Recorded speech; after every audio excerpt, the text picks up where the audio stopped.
So the will is known in Aquinas' technical language as the rational appetite.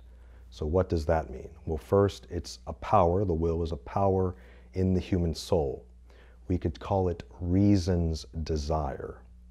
And an appetite is a natural inclination or a natural directedness to a good. In fact, one of the definitions of the good is that which all things desire. So goodness elicits a response of the will, the rational appetite, that draws the will toward the good thing. And this good thing which elicits this act of the will is called the end.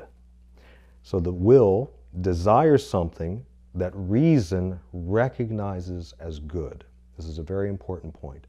The will is a rational appetite, which means that it needs reason, it needs rationality to recognize the end as good and to present the end to the will as good.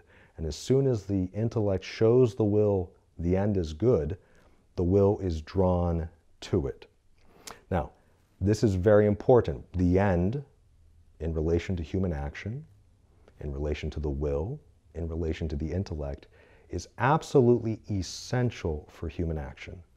Now, why is that? If there were no end, first, no action would begin because there would be no reason to act. There would be nothing that would draw a movement of the will toward something. So without the end, there's no beginning to an action. And secondly, Aquinas also notes that if there's no end, even although it's impossible, let's imagine you had an act that began without an end, that impossible but hypothetical action would never stop. It would never terminate. It would never end, because an act only finishes when it has attained an end. So the end enables us and enables action to begin, and it also is the point at which an act is fulfilled or terminated, completed. So the end is something the will wills in itself, simply, absolutely. The end is the ultimate thing we're choosing, desiring rather, intending in this particular circumstance. So if we use the example of medicine and health, because I intend the end of health for my body, I choose to take medicine.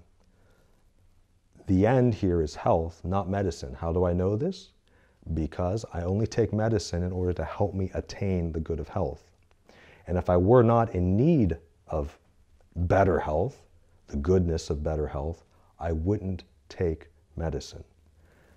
And so for Aquinas, the will as the rational appetite directed to the goodness of an end known by the intellect, presented to the will as a good, simply and absolutely, quite frankly, is the most important and foundational part of his moral act theory. Because without the end, acts would never begin, and without the end, acts would never finish.